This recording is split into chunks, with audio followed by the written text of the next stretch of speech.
Mga teachers, pinakonbine ko muna sila ngayon para sabi natin first service natin dito. Gusto ko magkakasama tayong lahat.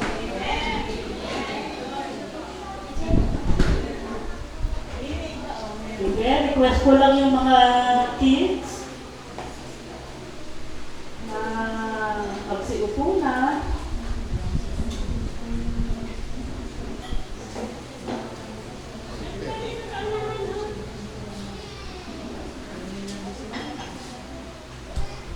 Diba? Ayan na, ang picture ng ating bahay panambahan. Ayan na ang picture ng House of the Lord. Siyempre, yung sa design na, hindi ko pa na-picture ng totoo. Kasi, iyan ang ginamit ko dahil maganda yung pasado sa labas. Pero, iyan talaga yun lang. Amen? Pinansin nyo ba? Nakapansin ba? Magandahan pa kayo sa binigay na bahay ni Lord? Amen! Amen! Ngayon, sarado pa ang gate. Pero bubuksan natin yan. Simula sa susunod na linggo, ngayon, binuksan ko pa lang para sa atin. Amen? Amen! Parang, siyempre, exclusive worship muna, exclusive service muna. Gusto ko yung tayo muna. Tapos, sabi ko nga hindi ko makuha kung anong Tagalog. Sige, maiisip ko rin yung Tagalog mamaya. Pero simula sa araw na ito, bawat isa magiging busy sa Lord. Pwede ba yun? Amen! Maaasahan ba ni Lord yun? Amen! Hindi na ako kundi maaasahan ba ni Lord John? Amen!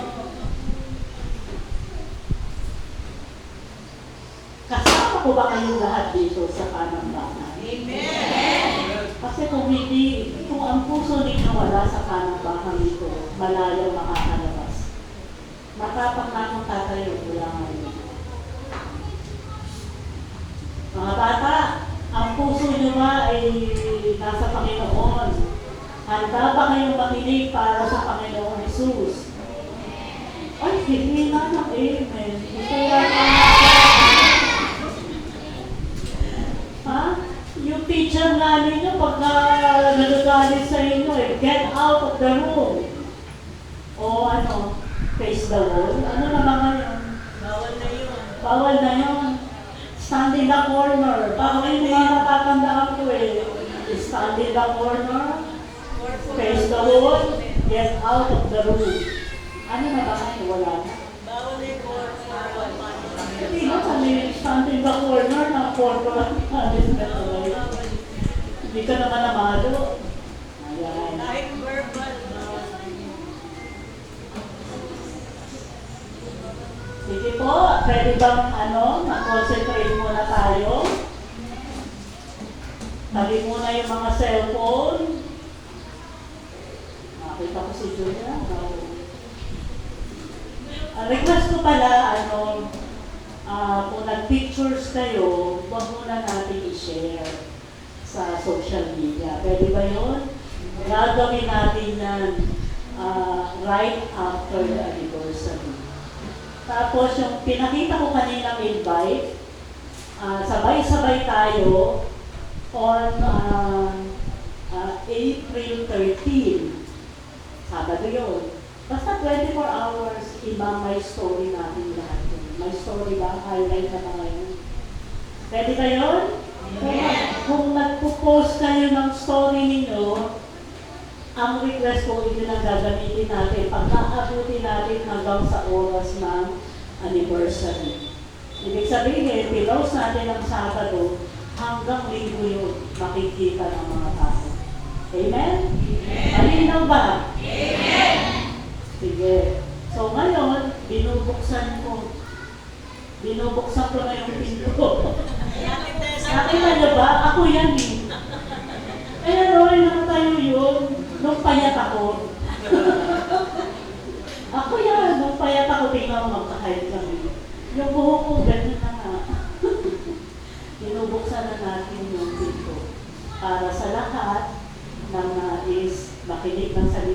Diyos sa lahat ng nais na makakilala sa Panginoon. Amen? Amen. Pwede bang hindi nakataas ang tuhod? Diba? You can do that in the house, but not in the house of the Lord, okay? Amen. Oh, let's show some respect to God. So ngayon, sabi ko kagabi, nahirapan akong gumawa ng teaching. Kasi kalahati ng isip ko nandito sa mga nagbibigay sa nagsiset. Ganun kalahati ng isip ko, Lord, kailangan kong gumawa ng ituturo. At dito ako dinala ng Panginoon.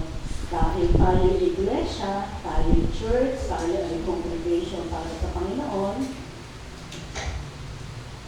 Ito yung ating bagong logo. Pinalis lang natin yung house, magiging Church of the Living God, Malolos. Pero, yun pa rin yung date of establishment, April 17. Tinatanong mo nga kay Lord, Lord, pwede bang April 1 na lang? Ay sabi niya, iyan ang anniversary na dapat mag-stick kayo siya. So yung April 14, advance lang yun. Dahil tinatapat natin na laging linggo. At ito na yung tinatayuan natin, scripture o salita ng Diyos. Kinuha natin na madali ng tandaan. Yung dati, 1 Timothy 3:15, first ba o second? 1 Timothy, kasi minsan ako nalilito kung the first or the second. 1 Timothy dati, 3:15, na sinabi doon, let's meet together in the house. Let's meet together in the house for the Lord. At ito, Jeremiah 10:10. Tandaan nyo lang. 10:10, Jeremiah 10:10. O hindi ba natin April 10 ang ating anniversary? Para sakto. Sabi dito sa Jeremiah 10:10, but the Lord is the true God. He is the living God, the eternal King. So, Jeremiah 10:10, A lang. Sana pala nilagay ko sa gilid yung Tagalog. Pero basahin nyo na lang. Pwede naman balikin natin para mahilig ko yung Tagalog translation. Amen? Diba? Sabi ko, Lord, ayan o, ilakhan ko na yung logo natin. Hindi naman yun. So, ngayong umaga, itong service na ito para talaga sa Lord. Ito ay ating pagpapasalamat. Ito ay ating pagpapakita ng yung ang hirap i-contain niya, ang hirap ilabas. Yung buong kagalakan dahil sabi nga marami kasi sasabihin hindi kaya, masyadong mahal, pero hindi malinaw sa akin yung salita ng Diyos. Malinaw sa akin yung instruction ng Diyos. Bibigyan ko agad kayo ng tahanan. At ito na yung tahanan ng Panginoon. Palapakan natin ang Lord.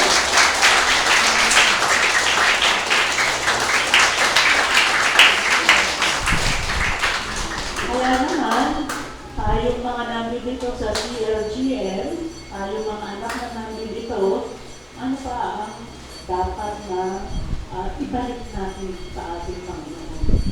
Dahil laging pag di ginagawa ang Diyos sa ating buhay, yun ay mabuti. Pero ano yung kumbaga, hindi ko extra mile, ano pa yung gagawin mo ng higit pa rin. Kaya naman, magpapatulong tayo si Lord kay Lord. Bibigyan tayo ng instruction ng Lord, ng reminder ng Lord. Ano ba yung mga tinatayuan natin bilang iglesia? Amen? Dapat malinaw sa ating lahat. So, babalikan natin yung inaral natin tungkol sa the body of Christ. Ano ba ang ginagawa ng isang iglesia ng Panginoon? Ano ba ang ginagawa ng bawat miyembro sa loob ng iglesia ng Panginoon? Amen?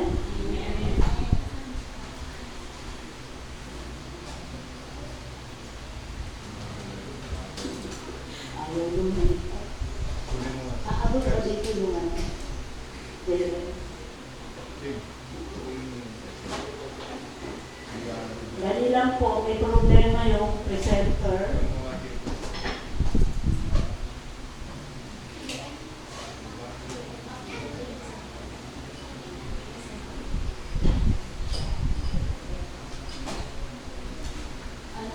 Nakasya naman yung okay? Magbalik. Aral ulit tayo sa Lord. Ayan. Sabi ko ba isang taon na yung hashtag follow at hashtag share. At tayo ngayon ay nasa episode 13. Amen? Episode 13 tayo ng ating pag-aaral sa tema na following Jesus. Pagsunod kay Jesus. At ito ang ating teksto ngayong umaga. Ito ang ibinigay ni Lord. Sabi sa Philippians 2:13 mula sa NIV, "For it is God who works in you to will and to act in order to fulfill His good purpose." Tatlo ang sinabi dito ng Panginoon, to will, to act, to fulfill. So, ayan, may gagawin. At para saan? Para sa kanyang good purpose. Sa magandang balita, Biblia, sapagkat ang Diyos ang kumikilos sa inyo upang naisin at isagawa ang kanyang kalooban. Dito dalawa lang yung sinabi, kumikilos at naisin. At tatlo din at isagawa. Amen? So, ito ay isang halimbawa kung paano nangyari na binuo yung kanyang bahay, panambahan. Nagbigay siya ng desire. Kumilos yung binigyan ng desire. Yung binigyan ng desire, may nais niya. At isinagawa. Kaya naman, nagkaroon ng katuparan ng kalooban ng Panginoon. Amen? Amen. Kaya ang pag-aaralan natin ngayon ay God's charge to His church, ang inaatas ng Diyos sa kanyang iglesia. Ang iglesia, pag sinabing church, madalas naging ang alam yung building. Pag sinabing church sa Biblia, iyon ay kalipunan ng mga tao. Yung mga tao na pare-parehong nananampalataya sa Panginoon. Dahil pare-pareho lang sinasampalatayaan, nagsasama-sama yung mga tao na yun para gawin yung mga pinapagawa ng Panginoon. Una-una, ay makita sa kalipunan ng mga tao kung paano buhay ng Diyos, kung paano kumikilos ang Panginoon. At kung iyan yung church, kailangan tumayo kang hanapin mo yung pwesto mo dyan. Ano kaya yung pwesto dyan? Ni Nanay Norma. Asa kaya yung pwesto dyan? Ni Tatay Dante. Amen? Ayan, pwesto na nga. Ang pwesto niya, sa pinto. Ayaw ko sabihin security guard. Usher. Siya ay usher. Tagapag-welcome ng lahat ng darating at papasok. Amen? Amen. Bakit ganito ang title natin? Ay kinuha ko mula sa 2 Timothy chapter 4 verse 1. Ang sabi dito, in the presence of God and of Christ Jesus, who will judge the living and the dead, and in view of His appearing and His kingdom, I give you this charge. Hindi yan i-charge mo na. Hindi yan cellphone na i-charge mo na. Hindi yan paki-charge mo na lang dito sa credit card. Pag sinabing charge dito, ito ay may inaatas. Sa Tagalog, sa harap ng Diyos at ni Kristo, Jesus, nakahatol sa mga buhay at sa mga patay, alang-alang sa kanyang pagdating bilang hari, inaatasan kita. Pagdinig mo nga sa katabi mo, inaatasan ka ng Diyos. Ito ay utos. May gagawin ka, may tungkulin ka para sa Diyos. Amen?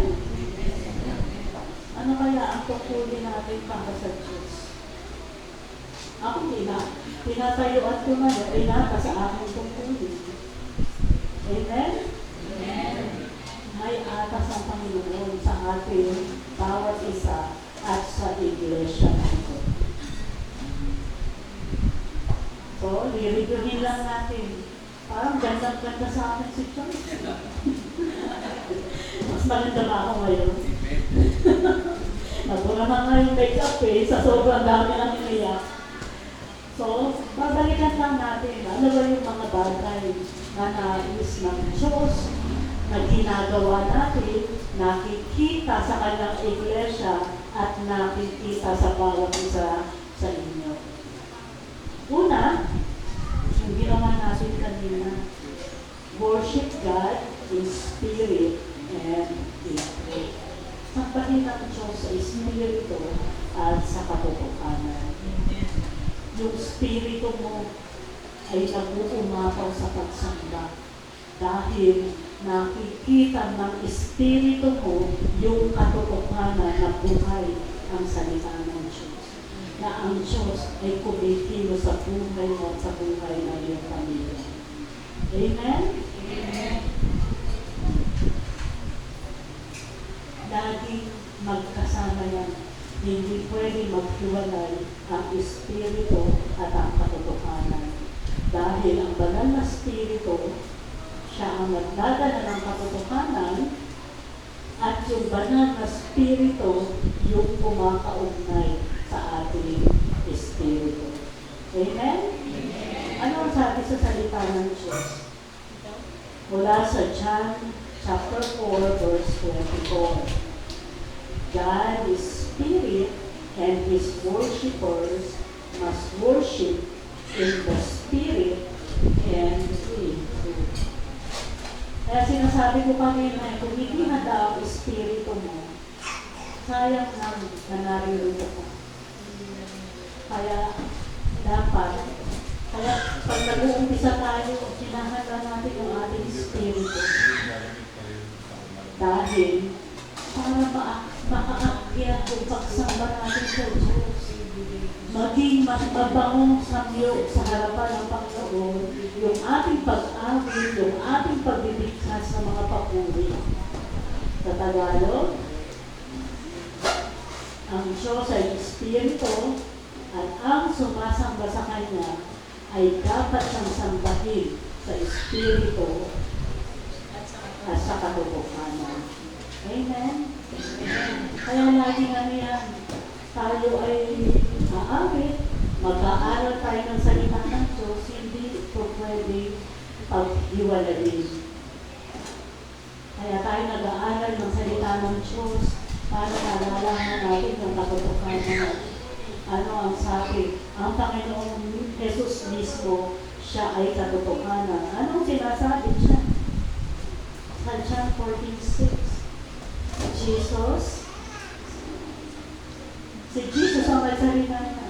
I am the way, the truth, and the life. Siya ang daan, siya ang katotohanan, at siya ang buhay.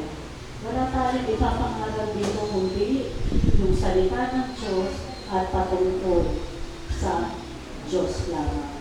Siya lang ang ating itataas. At siya lang ang ating sabihin ko. Kung hindi mo alam yung katotohanan, mamamalis.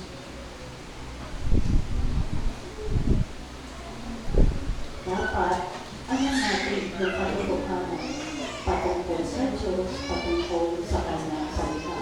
Bakit kailangan natin alamin yun? Dahil sa number 2, naiinita na yata sa Scott. Diba, next week naka-aircon na tayo ko. Uy, ganda naman yung maid. Kasama ko yan, yung agad yan. Sabay kami naglilinis. Kaya natin dapat alamin ang katotohanan dahil kailangan natin gawin ang number 2. Preach the word of God. Ipangalan ang salita ng Diyos. Hindi lamang yung inatasang teacher, hindi lamang yung inatasang pastor ang tagapagdala ng salita ng Diyos. Amen? Amen. Pag sinabing preach, sasabihin mo lang. Sasabihin mo lang sa mga tao. Iyon yung pag-preach ng salita ng Diyos. Kailangan yung inilalagay sa ating katotohanan ng Panginoon, pinabahagi natin sa nila, lalo na sa mga mahal natin sa buhay. Amen? Kasi syempre gusto natin matipon lahat ng pamilya sa isang pananampalataya at sa isang iglesia. Masarap na ang pamilya sama-samang sumasamba at naglilingkod sa Panginoon. Ano ang sabi ng salita ng Diyos? Sabi dito, dudugtong ko to. Kasi ito yung binasa natin kanina, yung verse 1. Ngayon, babasahin natin yung verse 2. Wala mo na aakyat sa taas sa amin, namamasyan na yata to. Kasi makalikabog pa doon, dito lang tayo maglinis kagabi. Sabi dito, preach the word. Be prepared in season and out of season. Correct, rebuke, and encourage. Paano gagawin? With great patience and careful instruction. Pag nag-share tayo ng Word of God, hindi lahat bukas. Hindi lahat tatanggapin. Kaya hindi natin talaga gustuhin na natin, natanggapin na agad, hindi yung mangyayari. Kailangan mo nang buksan ng Panginoon ang kanyang puso. Sabi natin, kailangan baguhin mo na ni Lord yung puso niya. Kasi hanggang hindi pinabago ni Lord ang puso ng isang tao, hindi natatanggapin ang katotohanan patungkol kay Jesus. Maganda pala yun, panggising sa lahat ng inaanto. As ako, hindi ako affected. Kasi yung iba, distracted na pagkagano'n. Maganda pala yun. Kasi nakita ko na, ganun yung mga inaanto ko. Ano ang sabi sa magandang balita Biblia? Ipangalan mo ang salita ng Diyos. Pagsikhapan mo gawin yan, napapanahon man o hindi. Himukin mo at pagsabihan ng mga tao at palakasin ang kanilang loob sa pamamagitan ng matyagang pagtuturo. Kaya nga sinasabi ko kay Teacher King, magpaanong pasensya. At sinasabi ko kay Pastor Alice, tsaga-tsaga lang habaan ng pasensya. Amen? May matatanim at matatanim sa lahat ng itinuturo. Amen? Kasi madalas yung nagiging frustration, anti-frustration sa Tagalog. Ang nagiging frustration ay yung tagal ko nang ipinapanalangin, hanggang ngayon hindi pa rin siya sumasama.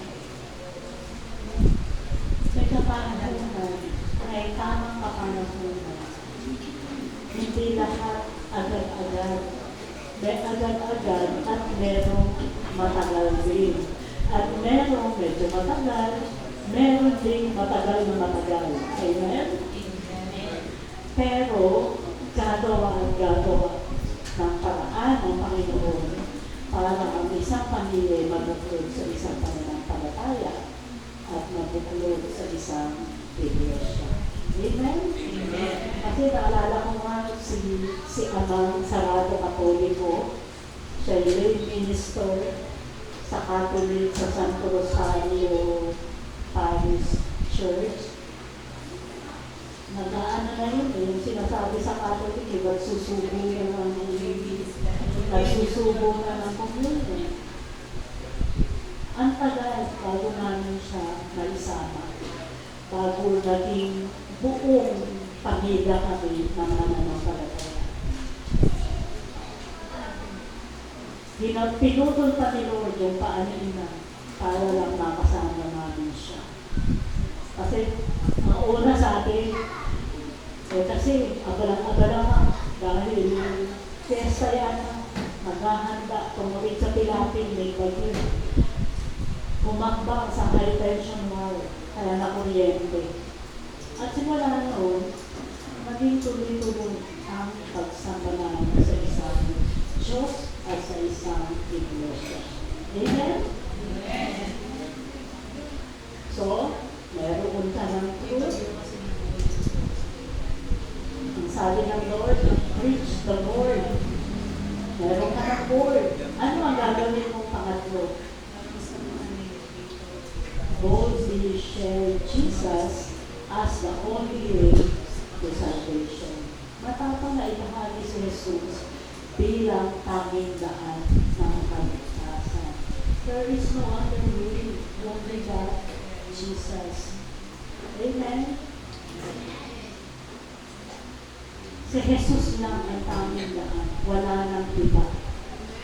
Kahit magpapako pa sila sa krus tuwing Holy, kahit magpasan pa sila ng krus bilang pagsisisi pamamanata, kung hindi nila Panginoon at tagapagligtas sa Jesus, wala naka ng pinagpakahirap na. Ginawa ni Jesus ang lahat ng iyon para hindi na tayo mahirapan. Amen? Ginawa ng Diyos ang imposibleng magawa natin. Kahit anong gawin natin, paulit-ulit, babalik at babalik, paulit-ulit, magkakasala tayo. Amen? Meron ba dito na hindi na nagkakasala? Sino nagkasala kahapon lang? Amen. Mga nahihiya pang magtaas. Pero natutuwa ako, honest sila. Dahil talagang kailangan sadyain natin na laging buhay na buhay tayo sa Espiritu para maiwasan natin ang kasalanan. Pero talagang may pagkakataon na magkakasala at magkakasala din. Pero ang ginawa ng Panginoon sa krus ng Kalbaryo, tapos na yan. Past, present, future, bayad na. Sabi nga ay once and for all. Isang beses lang at para sa lahat nakikilala sa Kanya na Panginoon at tagapagligtas ng Kanyang buhay. So, yan ang sabi dito. Ulitin natin na yung John 14:6. Panginoong Jesus lang ang ibinigay na kaparaanan na daan para tayo ay tanggapin ng Panginoong Diyos Ama na anak.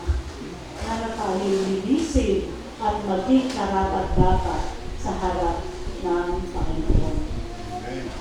So, dadagdagan natin ng John 14:6 mula ito sa Acts chapter 4, verse 12.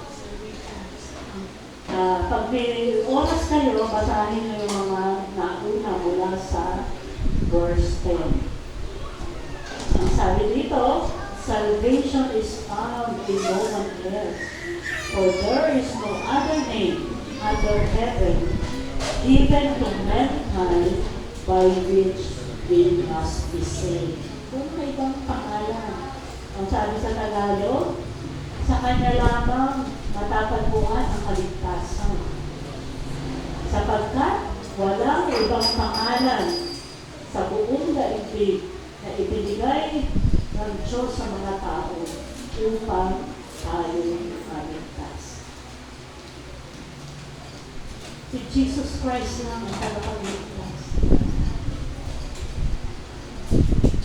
Isang parte rin ng buhay ko ay naging devoto ko ni Virgin Mary, ni Mama Mary.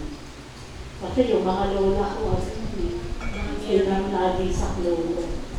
At pagka naharang na ng mga lola, may inang sayo at may inang Maria, at mga alas 5 yun, mga alas 4, alas 5 ng hapon, pag naharang ka mo, masasama ka papunta sa bisita.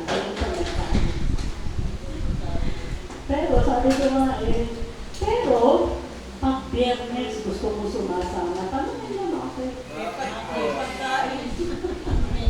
Pag inaga ka, yung imahe, may pakain. Amen? Nagdadasal pero inis na inig ka. Takal naman. Pakita-paingatan. Amen? Kaya,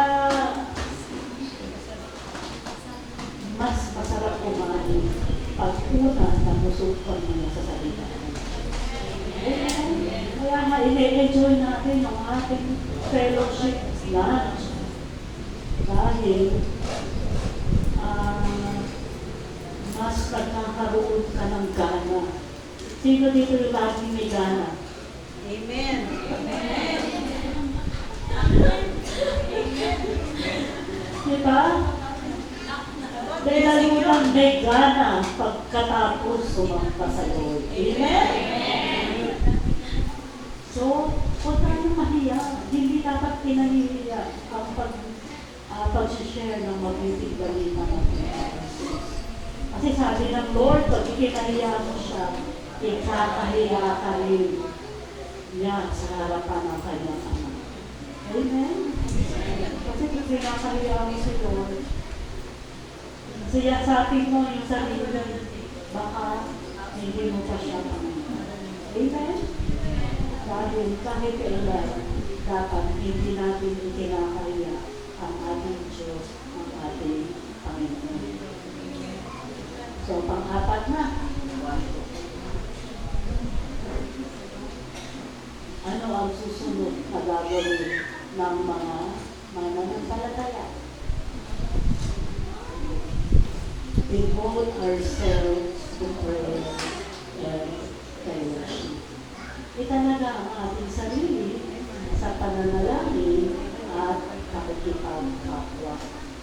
Mas malalim pa yung fellowship sa pakikipagkapwa hindi ko lang mahalakan. May iba bang Tagalog yung fellowship?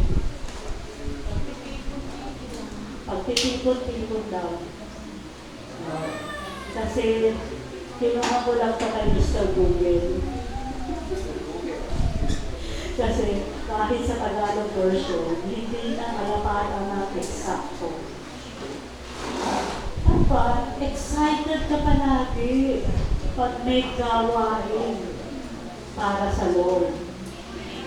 Hindi lang excited. Dapat lagi kang present. Kung wala din lamang sa office kasi may tinatawag kami emergency leave. Pag sinabing emergency leave, yun lang yung pagkakataon na pwede kang umabsent ng magte-text ka lang, may emergency po ako.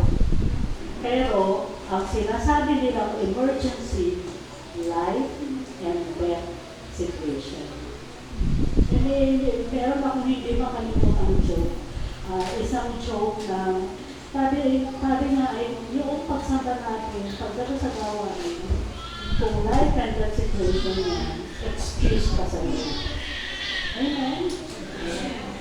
Kasi kung hindi life and death, ibig sabihin, nagugutom na si Scott. Nagdali na ng bunso. Meron akong isang co-manager. Sabi na, kakaiba daw ang, nauna siya sa akin sa GMA, siguro nauna siya sa akin ng mga 3 years. Sabi na, iba, taga-engineering department. Kasi yung mga taga-engineering department, critical ang trabaho nila. Kasi pag wala sila, wala kayong mapapanood sa tungkol. Pag wala sila, walang makukuhang hindi makakapag-shoot. Pag wala sila, hindi magiging maayos yung audio, yung video. Pag wala sila, walang newscast.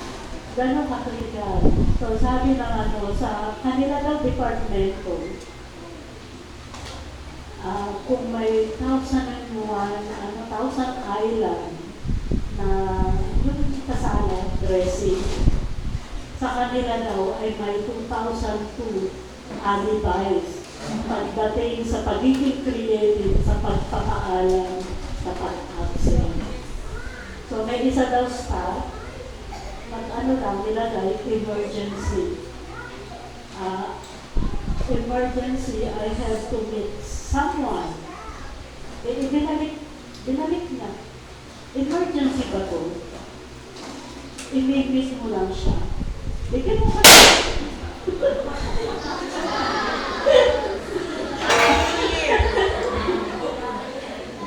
Kinuha yung lead form. Kinuha yung lead form. Kung saan dito. Alam niyo kung anong nakasulat pagbalik. I have to meet someone to bring him to the hospital because he has stomach wounds. Di ba? Bakit ko ang galing naisip na yung dinagdagan? To bring him to the hospital because of stab wounds. Emergency kasi may saksak yung tao kaya life and death situation nga naman. Amen? Amen. So, yung pagiging devoted, hindi ka talaga matatahimik kapag hindi ka sumanda. Pero syempre, may mga tinatawag na tayo na personal worship at congregational worship. Yung congregational worship, yung tayo sama-sama. Sa mga pagkakataon na may sakit ka rin, hindi ka makatayo, ang tawag doon personal worship. Mag-worship ka sa Lord, kahit nasa kwarto mo lang ikaw, kahit nasa bahay ka, umamit ka, magbasa ka ng salita ng Diyos, that is your personal worship. Amen? Kasi pwede siyang gawin. Huwag niyong hayaan na lumipas ang araw, hindi ka sumamba. Huwag niyong hayaan na lumipas yung linggo, hindi ka nakasama dito, hindi ka sumamba sa kanila. May kakalaanan. Pero, mas maganda yung sama-sama tayo sumasamba sa Panginoon. Bakit? Kasi nagkakamalakasan tayo. I-encourage yung bawat isa. Sabi, pag sinabi, tayo pag nasa harap, yung tambourine dancers, hindi niya sumasayaw dyan para sumayaw dyan. Para kanila yan ang pagsamba. At yung sayaw nila ngayon, ini-encourage kayo na gumalaw-galaw din para sa iyo. Kung kaya kong gano'n, yung parang kaya yung dance na yung Diana dance lang din ang alam ko. Amen? Kaya kayo sa mga gano'n din kung gumanong-ganon ka rin. Amen? Nagtamburin dancer din ako. Kung hindi na makita, kung hindi na alam. Pero, sandali lang yun. Kasi, inutos lang ng Lord. Dahil, para, mabuo yung grupo ng tambourine ministry. Amen? Amen. Kung ito, si Rebe na to, parehong kaliwa ang paan mo. Minsan parehong kanan. May problema ako sa hand and feet coordination. Pag gumagalaw yung kamay ko, hindi makakagalaw yung paa. Pag paa yung gumagalaw, hindi nakakasabay yung kamay. So, hindi talaga ako itinagagalaw. Amen? O, pag sinabing devote, talagang ilalaan mo yung sarili mo para sa gawain, para sa pagtitipon. Ano ang sabi ng salita ng Diyos? Sa Acts chapter 2, verse 42. They devoted themselves to the apostles' teaching and the fellowship. So, hindi lang kwentuhan, kundi nag-aaral tayo ng salita ng Diyos. Hindi lang kainan, kasi sabi dito, to the breaking of bread. Ginagawa natin yan bilang pag-aalaala sa sakripisyo ng Panginoon Jesus. And to pray. So, apat na bagay ang ginagawa. Yung pangatlo nga once a month lang natin ginagawa. Sa teaching, sa fellowship, sa breaking of bread, and prayer. So, lagi yung nasa loob ng isang pagtitipon, ng isang gawain. Kaya nga, pagkatapos ng ating gawain, di ba, lunch tayo. Bukod sa breaking of bread ng pagkaalala sa Last Supper ng Panginoon.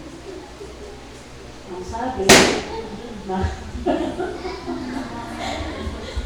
ang sabi sa Tagalog, ayos yan para nagigising yung mga parang may mga inaantok sa likod eh.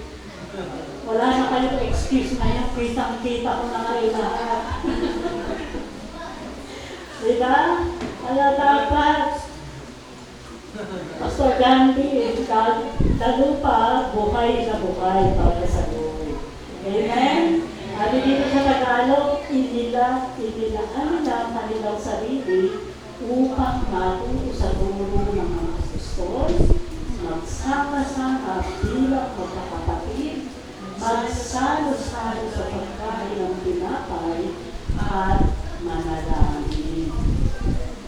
Kaya tayo ay nagpapakain, hindi lang tuwing hindi lang tuwing every first Sunday of the month.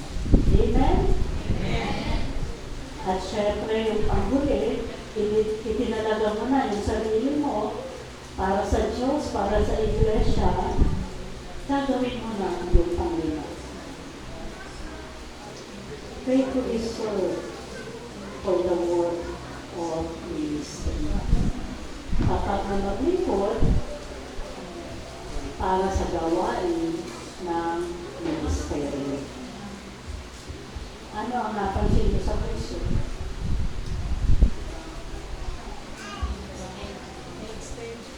Wala kang napansin? Ano napansin niyo sa puso? Meron ng buong puso. Pero papalakihin pa ng Lord ang puso na yan. Kailangan madugtungan yun hanggang doon sa kanila. Amen?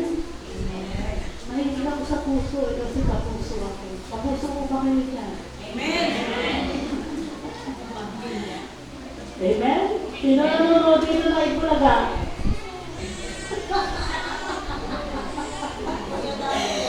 Biglang iningalan. Pwede naman. Alam ko naman paborito ko si May. Pwede naman. Hindi naman yung bagay. Pero, manood ka rin sa Kapuso Station. Amen? So, meron inaatas sa atin ng Panginoon yung paglilingkod kasi dadalahin dito ni Lord lahat yung ating magiging mga kapuso sa Panginoon. Amen? Kapuso tayo ni Lord. Amen mga kapuso ako ni Lord. Noong una nga sabi ko parang nung nagpalit ng logo ang GMA, dati kasi rainbow yun. Tapos, brainstorming sila, i-repackage yung channel, magpapakita ng bagong mukha, naging puso ni Lord. Parang masama yung loob ko nun. Kasi sa Biblia, yung rainbow is a sign of signs. Pangako yun ang Panginoon. na nilabas na yung bahaghari na yun na may pangako na hindi na niya muling bubunyari ang mundo sa pamamagitan ng baha. Hindi na magkakaroon ng flood. Pero, kailangan din pa rin pag-unaw ng mundo. Amen? Kasi kailangan niyang gawin yun para balikan tayo. May paghuhusga. May judgment din na tinatawag. Hindi lamang niya pelikula. Alam niyo ba yung judgment din na movie? O naman na yan, kaya ako lang nakakakala. Ha? Luma na yan, kaya siguro ako lang nakakakala. Napakaraming pelikula na ginawa tungkol sa pagbabalik ng Panginoon, pagbubulang ng mundo. Ay yung 2012, napanood ba yun? Ay napanood yung Jerry. Hindi natin mapipigilan yun. Nakakatang mangyari. Babalik ang Lord, kukunin niya yung kanyang mga hirang at puhusgahan yung hindi kanya. Amen? Kaya talaga may paghuhusga sa mundo na ito.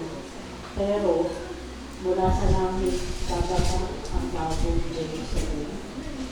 Hindi lang sa Israel, pag sinabing Jerusalem, yun ay kingdom of God at nandun lahat yung anak ng Diyos. Amen? Amen. Yung mga tao na muling binuhay, kasama na yung mga anghel na nasa kalamitan ngayon. Kaya tandaan natin, para mabuo natin yung puso na ito, gawin natin yung 1, 2, 3, and 4. Kasi pag nalalawa natin na paisa-isa, merong kaluluwa na lumalapit sa Diyos. Paisa-isa, may kaluluwa na nakakakilala sa Panginoon. Kahit hindi sa iglesia na ito, dumalo. Kahit sa ibang iglesia dumalo, ang mahalaga, makilala nila ang Panginoon Jesus. Amen? Yung dadalhin dito ng Lord, ay yung ibibigay ni Lord para sa atin. Pero hindi ibig sabihin na lilimitahan natin. Kasi alam naman natin, halimbawa, kung yung kumari mo yung saan ba yung malayong lugar dito? Pamarawan. Yung kumari ni Mangway, nasa Pamarawan. Siyempre, mahirap para sa kanya na nagbabangka. Pero kung may iglesia na malapit doon, i-encourage na doon dumalo. Amen? Kaya nga tayo nag-mission kahit malayo. Pero i-encourage natin na maghanap ng iglesia na kung saan makakadalo sila kasama ng iba pang mananampalataya. Amen? Amen? Ano ang sabi ng salita ng Diyos? Sabi dito sa 1 Samuel, dali lang po, makatirang dalang naman ito.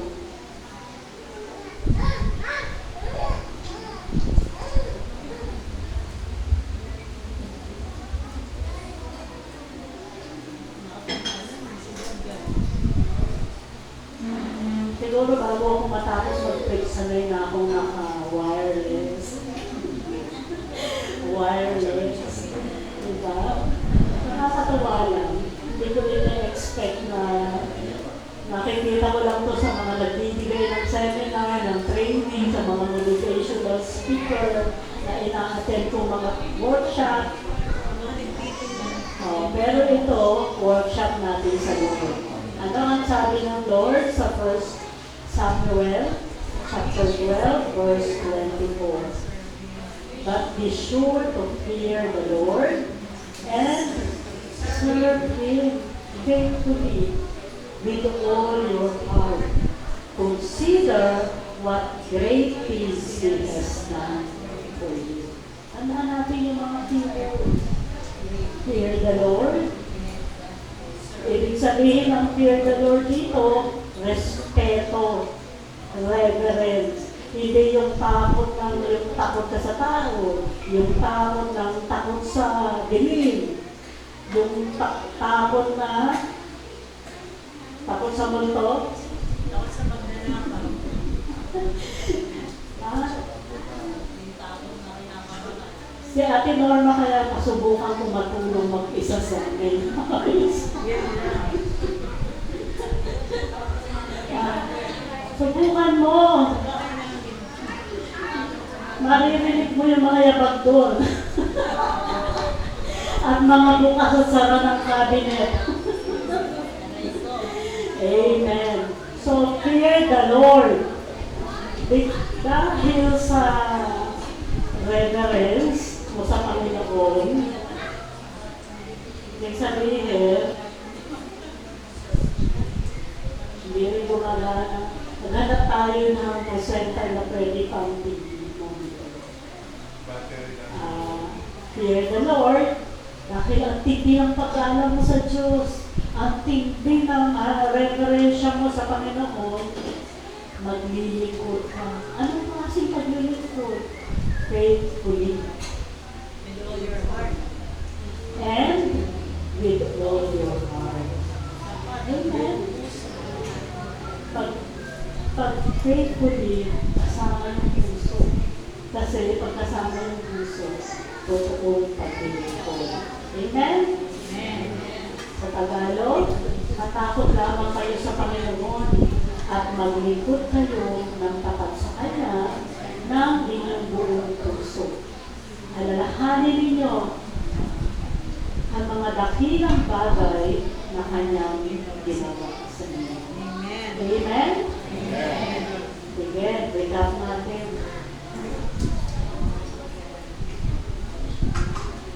Yan. God charged His church. Dapat pala nilagay ko, God's charge to CLG. Ang inaatas ng Diyos sa kanyang iglesia, sa iglesia na ito. Una, worship God in spirit and in truth. Sambahin ng Diyos sa espiritu at sa katotohanan. Tandaan natin, huwag na huwag tayo pupunta dito na nagpabastos natin ang Panginoon. Bakit? Nakikita ng Lord siya.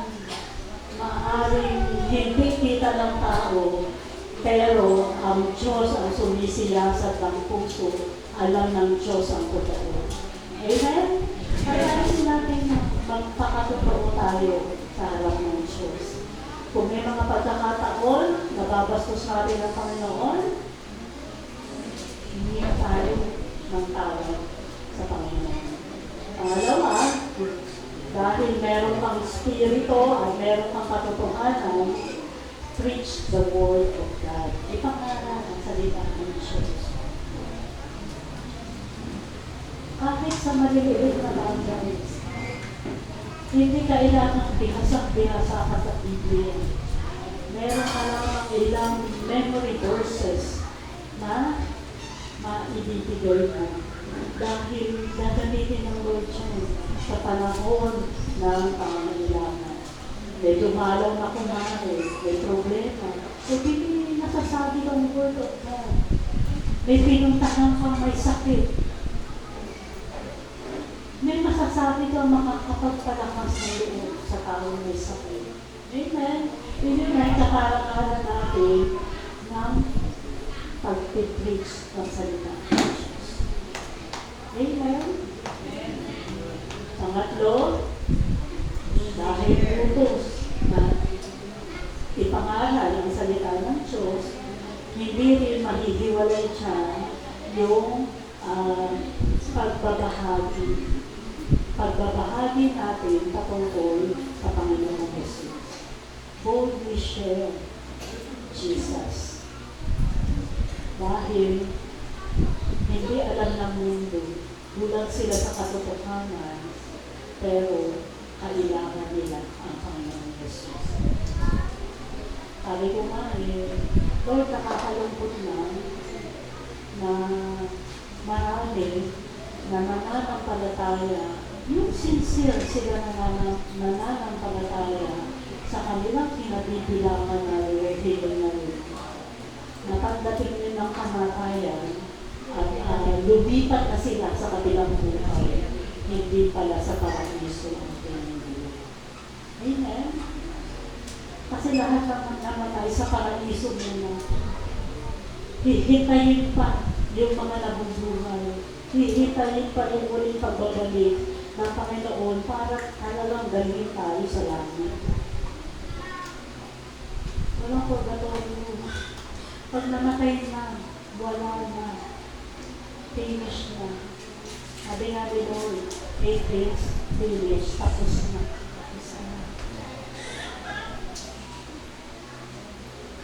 Pang-apat, devote ourselves to prayer and fellowship. Italaga ang ating sarili sa pananalangin at pakikipagkapwa. Wala naman sa kanya. Huwag tayo ma-absent.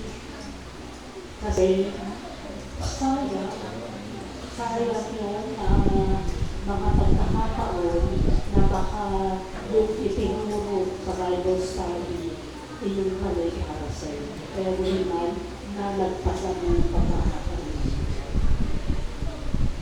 At yung pangina, faithfully serve for the Lord of ministry.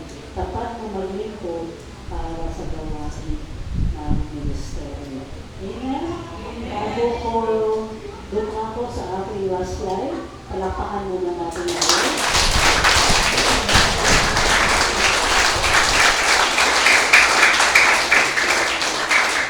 Bakit ako nagpapalakpak?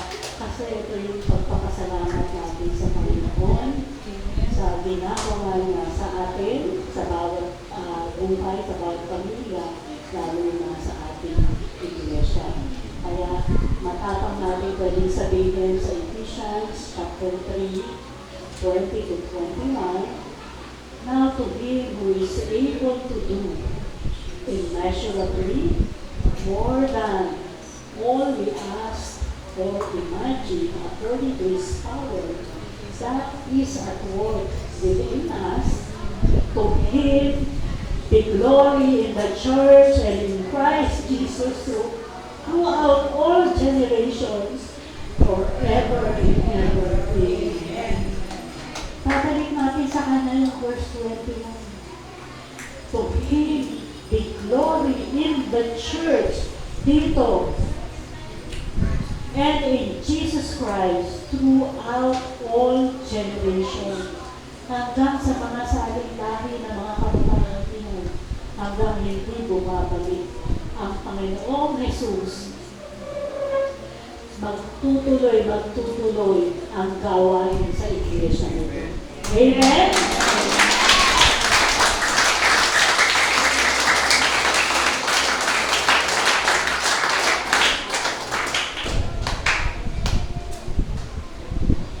Sa Tagalog, sa Kanya.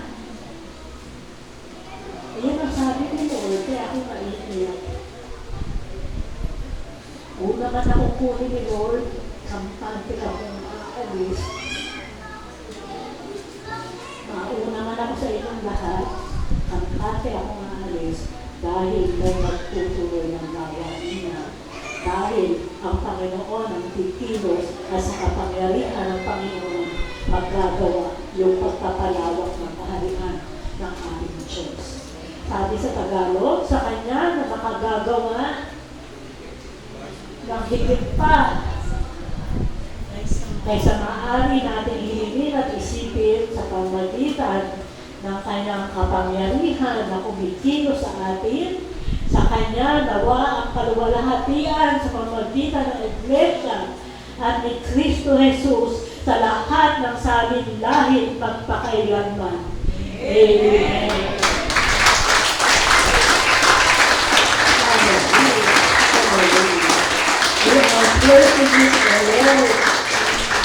Kahit sa pinakabatang naririto, sino ba ang pinakabata? Si Iska? Si Iska?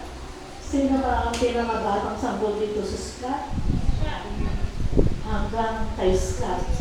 kung siya ay pinakabata, magtutuloy-tuloy ang inupisahan sa lugar na ito. Amen.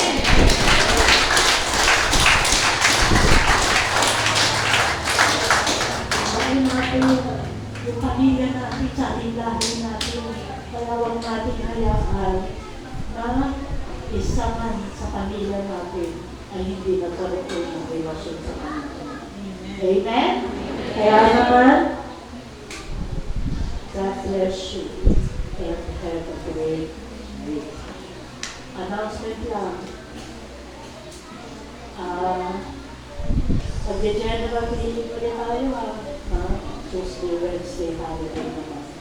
At magtutunti-tuntiin natin yung preparation para sa ating anniversary. Kaya yung mga may kakayan ng tumulong, tulong tayo para kay Lord. Pakita natin yung paglilingkod sa Lord. Amen. Lalo na yung mga creative people. Amen. Kasi tayo lang ang mag-decorate ng ating panambahan para sa ating anniversary. Amen. Pasensya na, overtime ulit tayo, pero namigay naman ng candy, namigay naman ulit. Mga extension tayo ng 15 minutes. Okay? Hallelujah, hallelujah. Sige, tayo ay dadako para sa ating breaking of bread. Alalahanin natin ang pagdahingan ng Lord sa pamamagitan ng communion. Tinatawagan ko na po yung praise team. Habang pinapamigay yung elemento, tayo ay umawit sa Lord. Awisan natin siya, pasalamatan natin siya, purihin natin siya, dakilain natin yung